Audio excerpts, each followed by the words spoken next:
안녕하세요. 명의 김경민입니다. 역사와 주역과 함께하는 역사 알아보고 있는데, 오늘은 내지의 그에 대해서 알아보도록 하겠습니다. 이제 이런 넓은 대지 위에 이렇게 번개가 치고 있죠. 번개가 치고. 그러면은 우리가 뭐를 알 수 있습니까?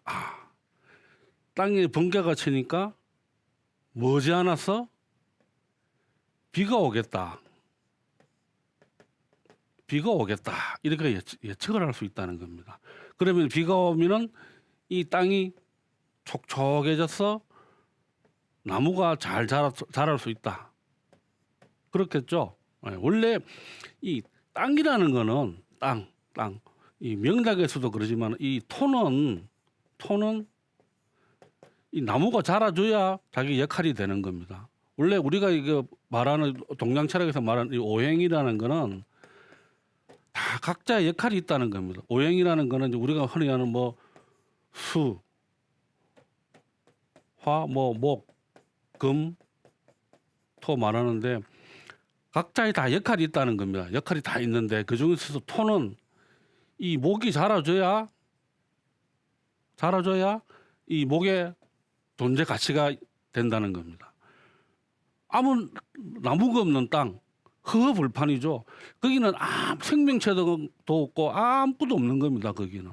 그래서 이 땅이 촉촉해지려면은 위에 천둥이 치니까 땅이 촉촉해진다.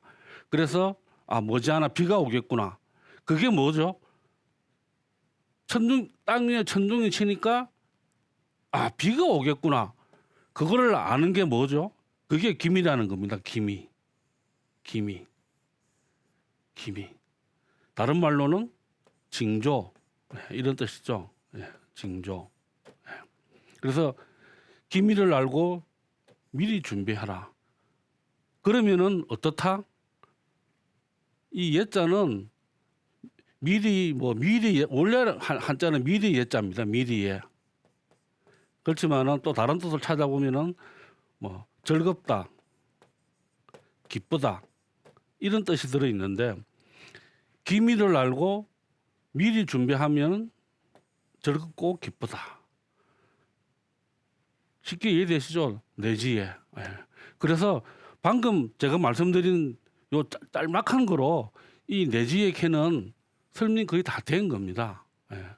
이 예자가 뭐 흔히 우리가 보는 예비고사 그 예자 비스무리 그건데, 그런 뜻이 아니라 여기서는 그런 뜻도 있지만은 즐겁고 기쁘다는 뜻이 있기 때문에 기미를 알고 준비를 하면은 즐겁고 기쁘다, 그런 뜻이 담겨 있다. 그래서 내지의 캐는 제일 중요한 의미가 뭐냐? 기미를 알아야 된다. 기미. 그럼 기미는 뭐 징조. 근데 이 징조라는 게 우리 같은 이 범인들은 참 알기가 힘들겠죠. 그래서 어떻게 해야 된다? 그야말로 하늘이 난 성인들은 징조를 딱 보면 알겠지만은 우리 같은 범인들은 어떻게 해야 된다? 미리 준비를 해야 된다. 그런 의미가 이 궤에 들어있다는 겁니다. 자,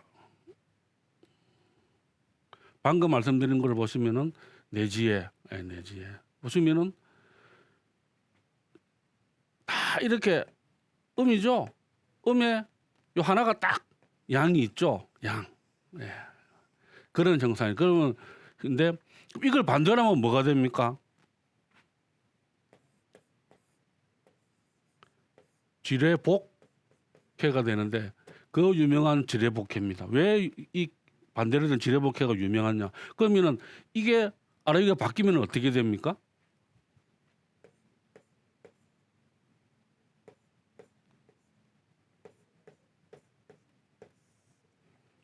이렇게 되죠.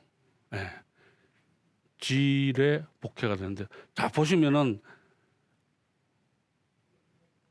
요 앞에 캐가 당연히 다 음이었겠죠. 여기서는 이제 비로소 양이 하나 살아난다는 겁니다. 그래서 이 세상 만물의 다시 시작한다. 복귀하다. 그래서 세상 만물이 살아난다. 우리 달로 따지면은 자월이죠, 자월. 예, 자월. 그런 식으로. 예. 자, 거꾸로 한번 지려보기인데 이 유명한 괴다. 그다음에 이 예자는 제가 여기 적어놨지만은 자, 미리에 편안하다, 기쁘다 이런 뜻이 들어있다. 이게 근데 이 글자는 보시면은 예자는 원래 이걸 보던 겁니다. 이게 코끼리. 그러니까 요 부분은 요거 요 코끼리. 요거는 우리가 실 배자고 실 할 때 보면 왔다 갔다 하던 그걸 보던 겁니다. 근데 여기서 중요한 거는 이게 코끼리 상자입니다. 코끼리 상자. 이 상자. 이거 비스무리하죠, 요거랑. 예. 그럼 왜 코끼리 상자를 썼느냐? 이게 뭐 여러 가지 뜻이 있습니다. 뭐 코끼리가 뭐 여러 가지 뜻이 있는데 우리 한국의 입장으로서 볼 때는 조선의 입장에서 볼 때는 옛날에 우리나라 사신들이 이 중국에 가면은 아주 가장 큰 관심거리가 이 코끼리를 보는 거 있답니다. 코끼리. 우리나라는 코끼리를 볼 수가 없다는 겁니다. 근데 중국에 가면은 볼 수 있기 때문에 우리나라 사신들이 중국에 가면 코끼리를 그렇게 보려고 했답니다. 그래서 이 코끼리를 뜻에 뭐가 들어있습니까? 상상하다 할 때 상상 그 의미가 들어있는 겁니다. 그 의미가 들어있는데 어쨌든 간에 지금 이 내지의 계는 전체적인 단서는 후를 세우고 군사를 출동하는 것이 이롭다. 그다음에 이제 괴상은 우레가 땅에서 나와서 땅 위에 이제 천둥번개가 치고 있으니까 떨치는 것이 예이니 선왕은 그것을 갖고서 음악을 짓고 다음 본연의 자세죠. 다음을 높여 그것을 상제에게 올림으로써 조상을 배양한다. 이게 괴상이라는 겁니다. 근데 요걸 이렇게 하시면 조금 헷갈리니까 뒤에 효서를 보시면은 우르되는 즐거움이니 흉하다. 무슨 말인지 좀 이해하기 힘들죠. 절개가 돌과 같아 하루도 되지 않아 행동하니 반듯하고 길하다. 하루도 되지 않으면 무슨 말일까? 아, 내가 잘못했구나. 그걸 알고 하루도 되지 않아서 단호하게 바꿨다는 거예요. 그게 개가천선이죠. 하니 반듯하고 길하다. 우러러보며 즐거워함이니 뉘우치게 되고 머뭇거려도 뉘우침이 있다. 자, 이렇게 보시면은 이것만 가지고는 이해하기가 힘들다는 겁니다. 방금 말씀드린 이 우르되는 즐거움이 흉하다 했죠. 왜 흉하다 그랬을까요? 그 의미는 낮은 지위의 소인이 권력을 가진 왕도 아닙니다. 재상의 총애를 받아가지고 설치는 경우를 빗댄 것이 이 첫째 효의 풀이라는 겁니다. 첫째 효의 풀이. 그 다음에 절개가 돌과 같아 하루도 되지 않아 행동하니 반듯하고 길하다. 이거는 조짐, 아까 말씀드렸죠. 조짐, 기미를 보고 일어서서 떠나가는 사람을 설명하는 거라고 보시면 된다는 거예요. 왜? 가보니까 아닌 것 같아. 그래서 단호하게 떠나간다는 겁니다. 단호하게. 하루도 되지 않아. 내가 잘못된 길로 왔구나. 아니면은 이제 내 할 바를 다 했다.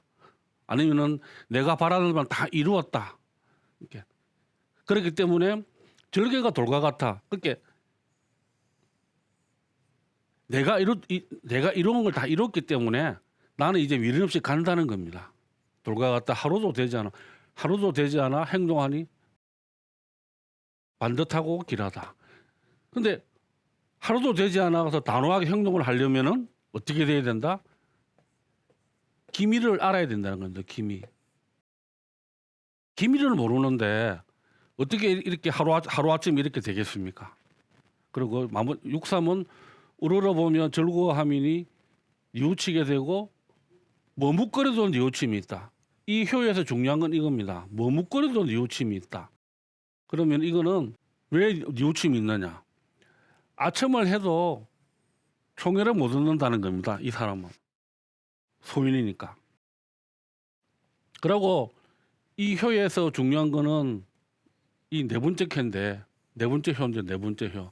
이 효는 이 바람 밑에 있는 이 효를 그렇게 좋아하지 않는다는 겁니다.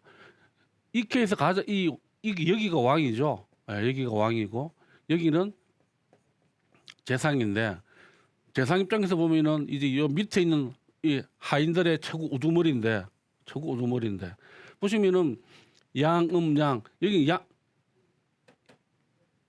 양이 왕이 되는데 음이 와 있다는 겁니다. 그래서 별로 자기 자리도 아니기 때문에 이걸 좋아할 리가 없다는 겁니다.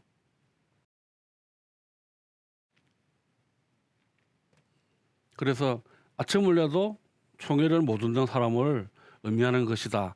이렇게 제가 방금 말씀드렸지만은 이 효를 갖다가 글자 그대로 나와 있는 한문만 가지고 해석을 하면은 이게 이해를 하시는데 시간이 많이 걸린다는 겁니다. 그렇기 때문에 이런 경우는 딱딱 대입을 해서 이해를 하시면은 금방 쉽게 이해하실 수 있다는 겁니다. 그러면은 네 번째 게 말미암아 즐거워함이니 크게 얻음이 있고 의심하지 않으면 뜻이 같은 벗들이 모인다. 반듯하되 그다음 다음은 병이 있고 늘 알지만 죽지는 않는다. 이건 그야말로 죽지 못해 사는 거, 그 말이지 않습니까? 이게 죽지 못해 사는 거. 예. 그런 경우를 의미하는 거다. 자, 즐거움에 빠졌으니 이루어져 달라짐이 있으면 허물이 없다. 달라짐이 있으면은 달라져야 한다는 겁니다. 달라져야 한다. 왜? 무슨 말인지. 즐거움이라는 거는 결코 오래가지를 못한다는 겁니다. 즐거움이 닿으면은 그 뒤에는 반드시 고통이 온다는 겁니다. 고통. 그 이치를 알고 달라짐이 있으면 허물이 없다. 근데 안 달라지면 어떻게 될까요? 반드시 어려운 시기가 찾아온다는 겁니다. 어려운 시기가. 그런 경우를 보시면은 구사 같은 경우는 상하의 신임을 넣는 길은 지극한 진실과 정성뿐이다. 그 다음에 아까 다섯 번째는 뭐라 그랬죠? 늘 알지만 죽지는 않는다. 그거는 바로 무력한 군주가 무서운 신하에게 얹혀 있는 거. 예. 그 다음에 마지막은 그랬죠. 달라짐이 있으면은 좋다 했는데 즐거움에 빠졌으나 달라짐이 있으면 허물이 없다 했는데, 그러면은 환락에 빠져 이성을 잃으면 어떻게 될까요? 예, 어려움이 찾아오겠죠. 어려움. 예, 어려움. 이 각각 이 효가 이런 의미를 역사적으로는 내포하고 있다는 겁니다. 그래서 보시면은 초륙 같은 경우에는 우리가 그 아는 유명한 이 경방 잘 아시죠? 그 유명한 그 경시역전을 쓴 사람. 그 다음에 흔히 우리가 말하는 육효.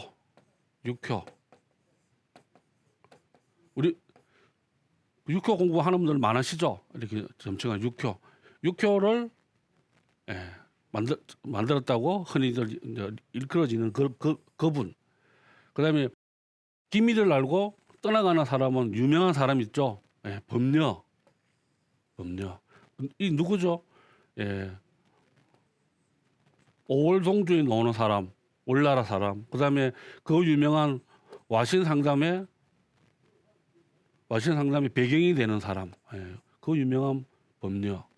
그다음에 아첨을 해도 청유를 못 얻는 사람. 예, 나중에 나올 이 정이라는 사람. 그다음에 상하의 신임을 얻어서 이게 지극한 정성, 진실과 정성으로 상하의 신임을 얻는 사람. 역사에서 보면은 뭐 한나라 때 각광이라든지 우리나라로 치면은 그 유명한 황희정성. 황희정성 일화가 너무 많죠. 예, 뭐 쉽게 노비 둘이 싸우다가 한 명이 A가 와가지고 B를 욕하니까 그거 네 말이 맞다. B가 오니까 A를 욕하니까 그거도 네 말이 맞다. 옆에 있던 친척이 그럼 어떻게 하냐. 네 말도 맞다. 예, 그 정도로 참 유명한 일화가 있는데 지극한 진실과 정성으로 왕을 모신 사람. 예. 그다음에 다섯 번째 무력한 군주가 고질처럼 무서운 신하의 언천. 그러니까 아까 말씀드렸죠. 늘 알지만 죽지는 않는다. 죽지는 않는다. 우리가 아는 그 동한 말기. 동한 말기는 정말 힘들었죠. 왜? 이 환관들 때문에. 환관들 때문에. 그래서 삼국지의 직접적인 배경이 되는 이 십상시가 나오죠. 십상시. 10명의 환관들. 10명의 환관들. 이 십상시를 죽이는 게 누굽니까? 조주하고 원소, 동탁 이런 사람들이죠. 예, 이런 사람들. 그다음에 환락에 빠져 이성을 잃다. 뭐 너무너무 많죠. 사람들이 뭐 저는 하면 딱 떠오르는 게 이 오왕부차. 왜? 그 유명한 미녀 서시에게 빠져가지고 이 서시라는 게 우리나라가 오나라하고 전쟁에서 지고 난 뒤에 이 오나라에서 갖다 바친 공물이죠. 공물. 사람을 그냥 워낙 미인이니까 바쳤고 또 오왕부차가 워낙 또 여자로 좋아하다 보니까 이 서시에게 빠져가지고 결국은 이 올나라에게 먹혀버리죠. 예. 그리고 우리나라 고려로 치면 우왕. 예. 뭐 어디 한두 분이겠습니까? 이런 분들이 한락에 빠져 이성을 잃었다. 뭐 영상군도 마찬가지죠. 영상군도. 예.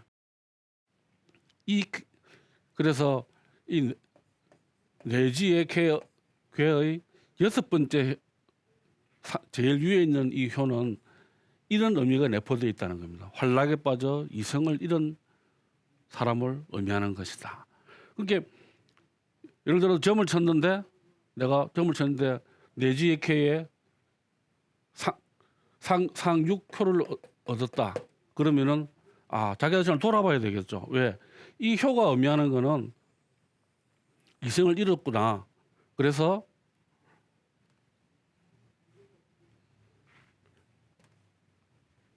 달라짐이 있으면 허물이 없다. 내가 좀 달라져야 되겠구나. 진짜 허랑방탕하게 사는 삶이면은 좀 바뀌도록 노력을 해야 되겠구나. 이렇게 느끼는 게 이 효가 의미를 한다는 겁니다. 그러면은 이 각각의 사람들의 쭉 이야기를 들어보면은 자 먼저 그 유명한 경방 육효 우리가 하는 그 육효의 창시자 보시면은 이제 41살이죠. 41세로 기시되어 버립니다. 그냥 처형이 되어 버리는데 중국 전한 때의 사상가 양나라 사람 초윤수 이 초시영림을 쓴 사람 초시영림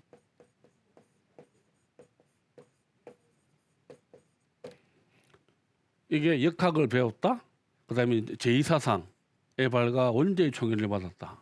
이 제2사상이 뭐냐면은 그래서 뭐 일식이라든지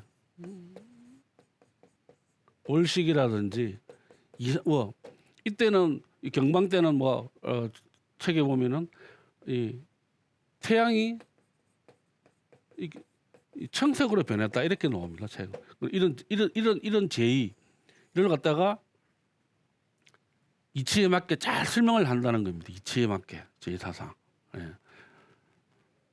그래서 이 한나라 원죄의 총애를 받았다.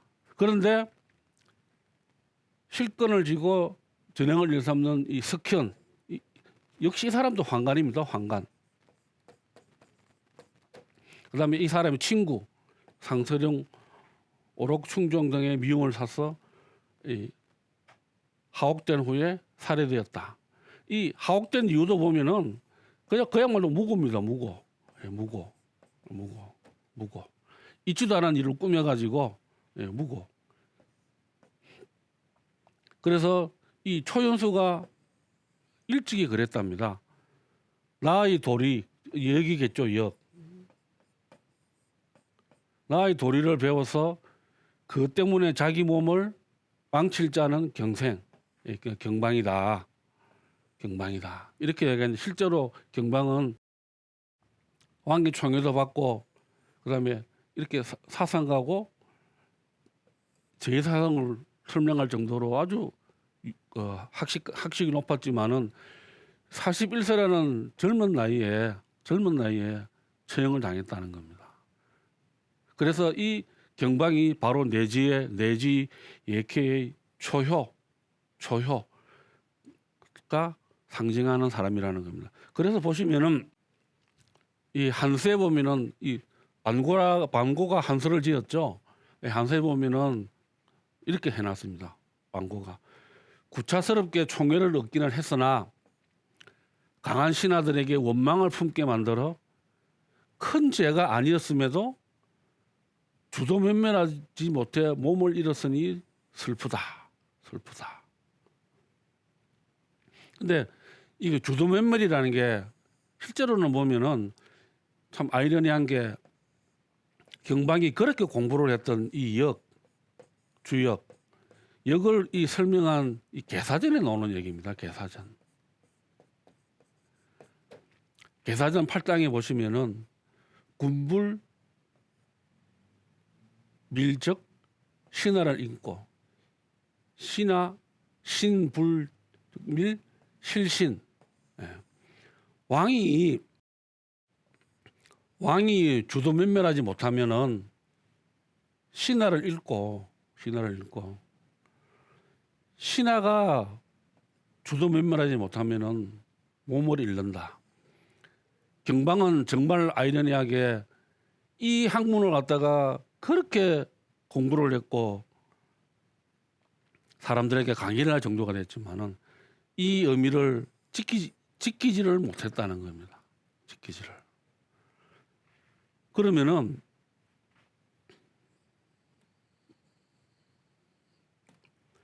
정반대의 사람도 있습니다. 정반대의 사람. 누구냐? 우리가 그 잘 아는 삼봉 정도전의 아우라는 이 정도복이라는 사람이 있는데 이 사람은 정도전이 대권을 잡고 난 뒤에 그냥 시골에서 벗어나지 말고 중앙정계로 나와가지고 나를 좀 도와라 하니까 정도복이 말하기를 형님 이제 됐습니다. 그 미천하던 우리 집안에서 형님이 그렇게 높은 자리에 올라가고 나도 이제 지방에서 조그마한 벼슬을 하고 있는데 그 정도면 된 거 아니냐. 그리고 오래가는 권세는 없다. 그래서 나는 그냥 여기 시골에서 조그마한 벼슬로 만족하고 굳이 그리 큰 자리는 가지 않겠다. 해서 정도복은 정도전이 죽고 난 뒤에도 그렇게 크게 이 탄압을 받지 않았다고 합니다. 그러니까 보시면은 정도복하고 경방은 정반대의 삶을 살았죠. 정반대의 삶을 살았다는 겁니다. 그래서 이 초효가 의미하는 거는 우르되는 즐거움이 흉하다. 그러니까 결국 뭐 속된 말로 표현하면은 떠들어봐야 떠드는 건 떠들 땐 즐겁지 몰라도 결국에는 흉하다. 안 좋다는 겁니다. 왜? 여기 처음에 있는 이 음이 힘도 별로 없는데 뜻만 너무 크다는 겁니다. 뜻만. 그래서 왜 뭐라 그랬죠? 주도 면밀. 하지 못했다. 뜻은 크나 주도 면밀하지 못해서 그리고 자기의 몸을 잃었다는 겁니다.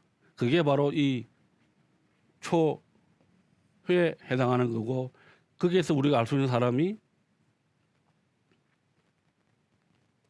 이 경방과 그다음에 이 반대되는 사람이 방금 말씀드린 정도복이겠죠. 그래서 혹시나 내지에케의 초효를 얻게 되면은 이런 의미가 있으니까 근신하고 조심조심 해야 되겠구나.